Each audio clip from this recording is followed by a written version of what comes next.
Hello, my name is Robert John Langdon and you're watching my video channel. This videocast is one of my 10-minute shorts which looks at sites around Britain using LiDAR. In a strange sense, this is my version of landscape archaeology for the 21st century. I hope you enjoy.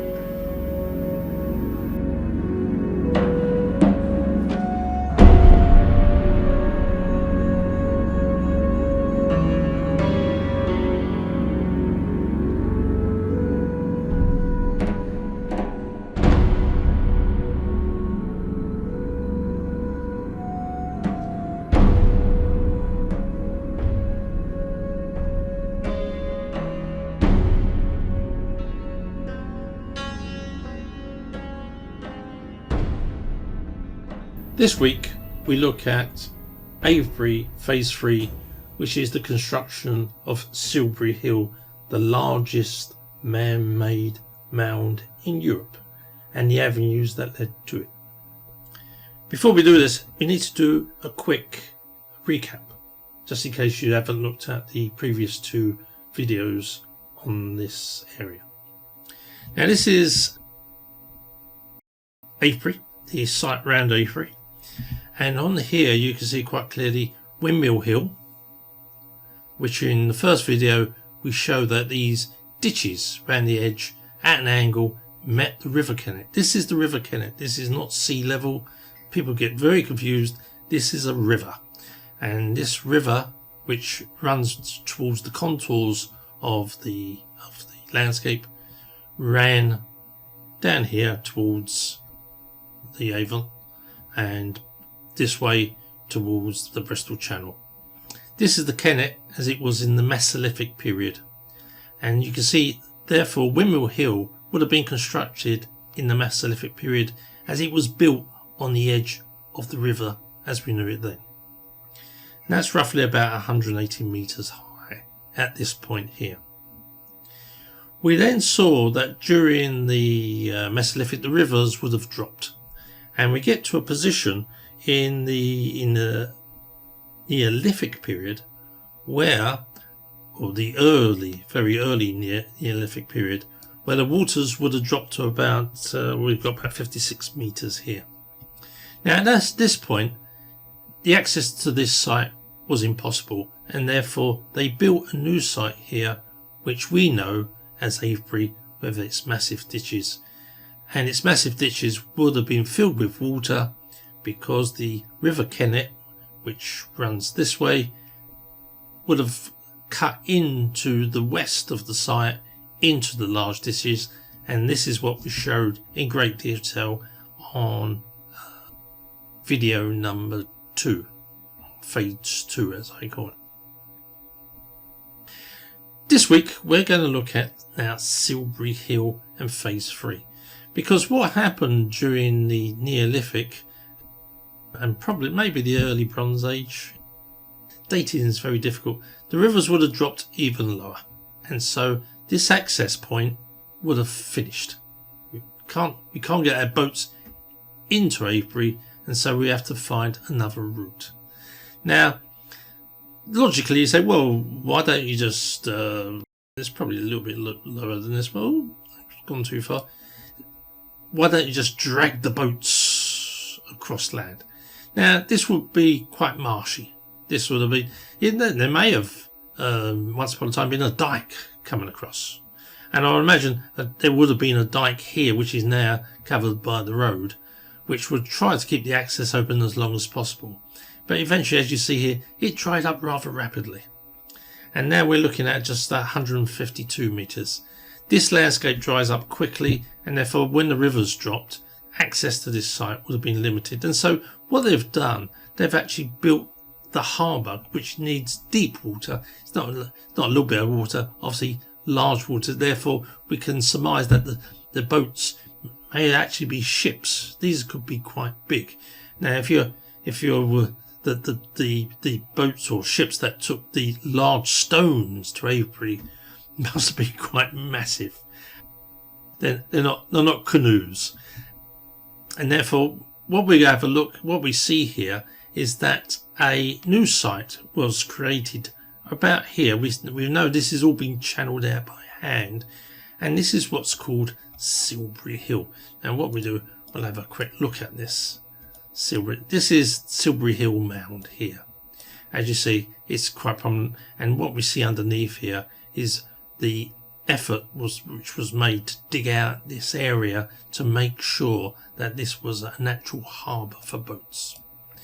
If I now change the angle of this to give it a bit of a better representation, what we find is that the best way to get to this mooring site here, this mooring site here, would be directly over the top of what's known as Waden Hill. Or there has been a stone avenue that actually goes this way, but it would have gone through this marshy ground, which makes you believe that this was actually added at a much later level. It's quite possible. It's quite possible, and I wouldn't ignore the fact that once this had dried up, you would have had a procession, a sort of causeway procession of stones going from this point here to Avebury, as we know, and because they still exist, and one or two stones still exist there, but unfortunately they're all been dug up by, but the ones that did happen have all been dug up by the town. That we do know that along this path here there is the famous West Kennet Avenue of very large stones. But the logic is, say, you've got the biggest man-made structure in Europe here.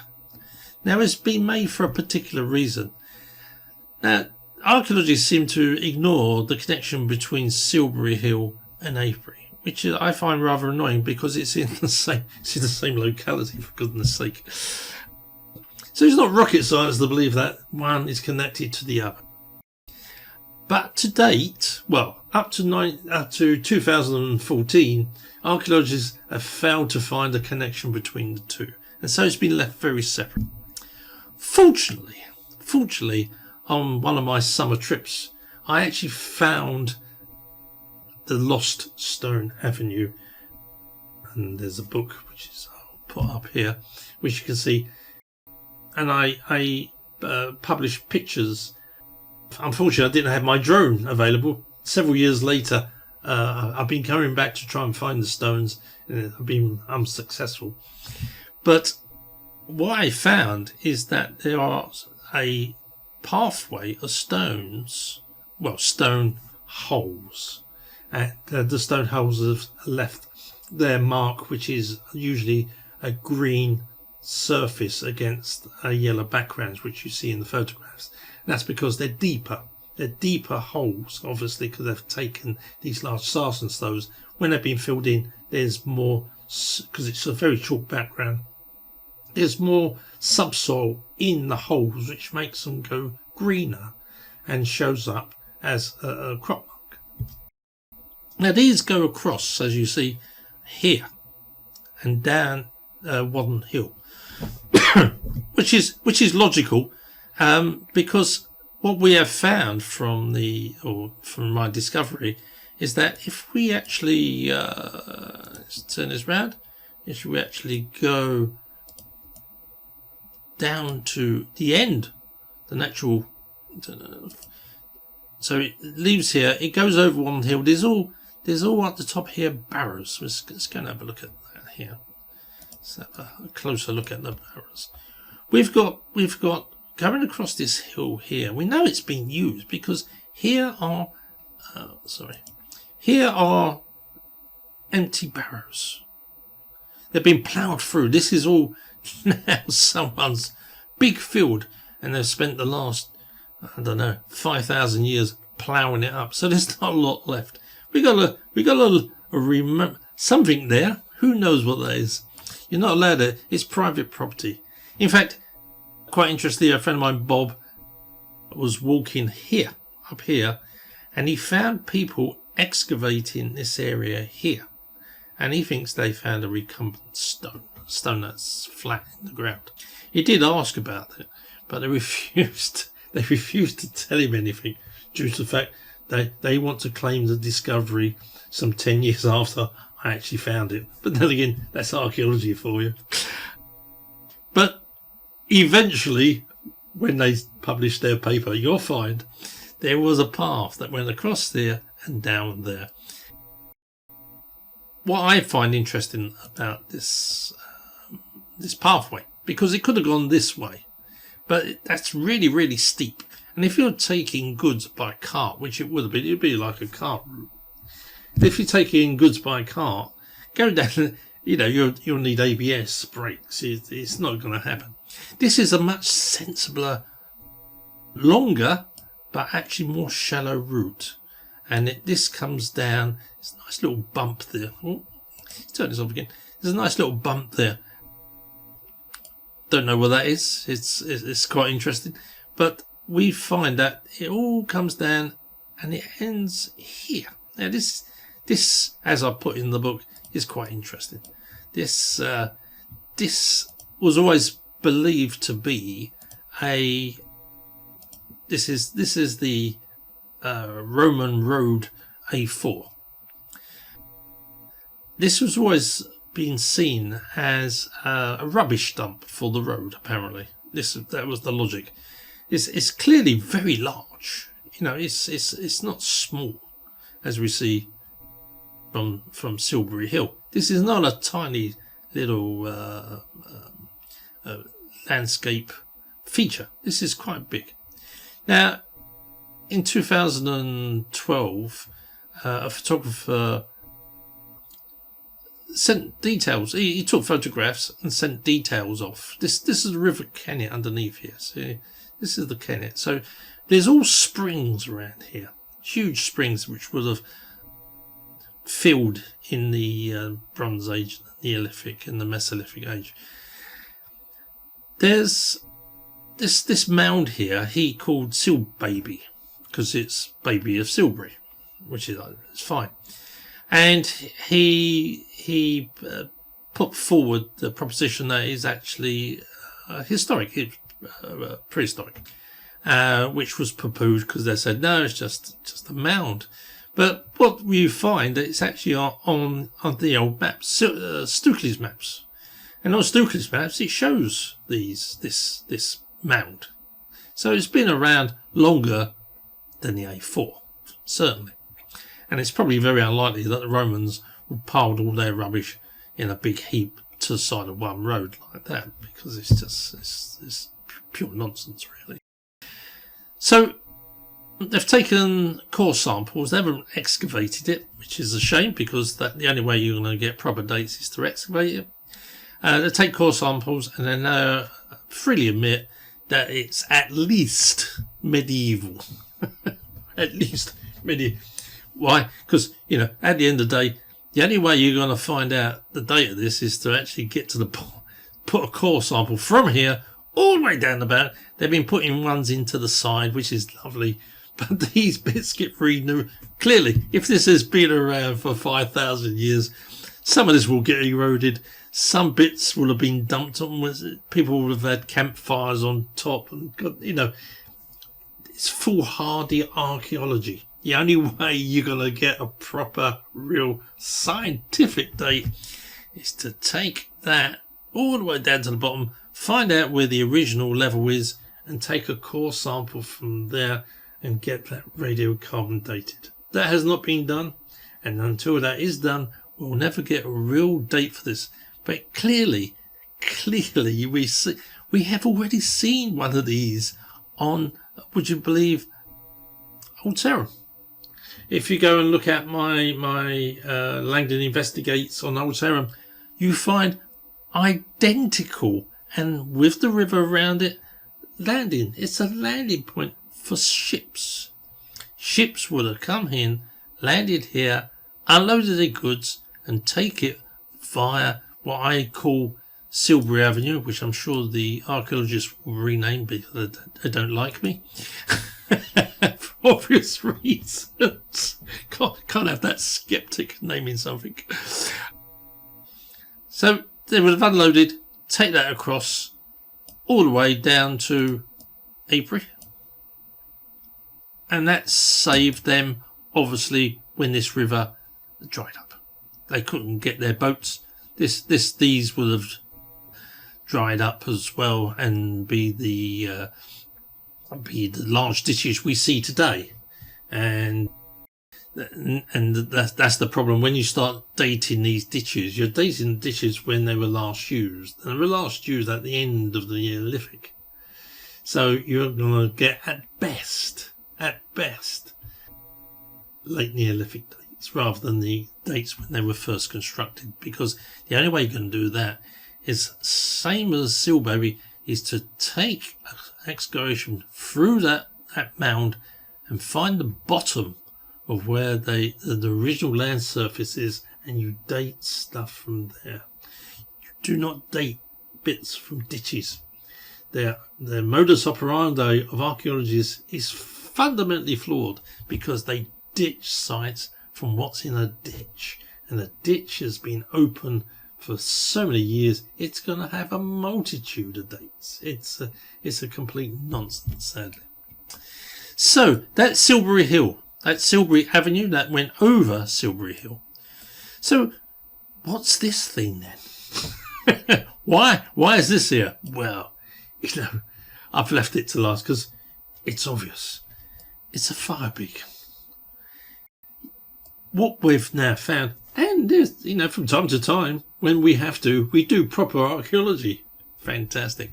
What we found is this looked a lot different in the past. It was like a layer cake. Just down the road is another one called a Marlborough mound. Now, that's done in like a layer cake effect. It's obviously later on in history. Probably the Christians didn't like it, because they don't like anything that was anything pre-Christian was the work of the devil.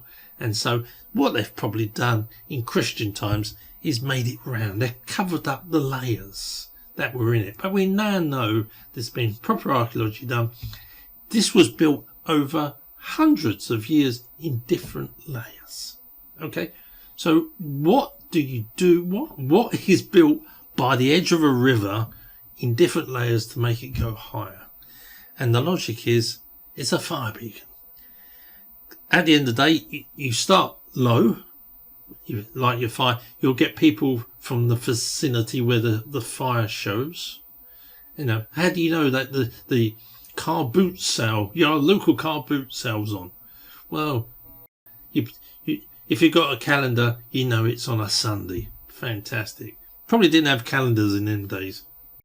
Just guessing on that one. But what you can do is look for smoke. And if this is smoke, you go, the village car boot sale is on. The market is on. People have come to sell their wares. I'll get my wares, and we go and barter and buy tools or food. So the idea of a fire beacon is to tell people some event's happening, come along. And when they do, they will head for the fire.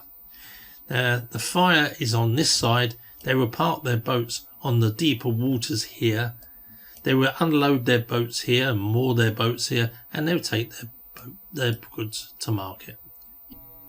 It's pretty straightforward. So Silbury Hill fire beacon.